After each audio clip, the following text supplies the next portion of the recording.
Horror cinema teaser launch శ్మశాన వాటికలో.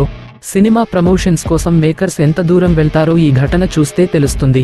Horror cinema Geethanjali 2 teaser launch ను శ్మశాన వాటికలో నిర్వహించాలని నిర్ణయించడం చాలా విచిత్రంగా ఉంది.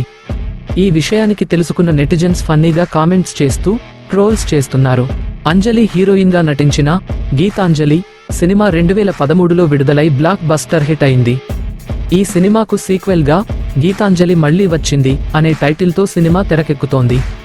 ఈ సినిమా టీజర్ ను శనివారం రాత్రి 7 గంటలకు బేగంపేట శ్మశాన వాటికలో లాంచ్ చేయాలని మేకర్స్ నిర్ణయించారు.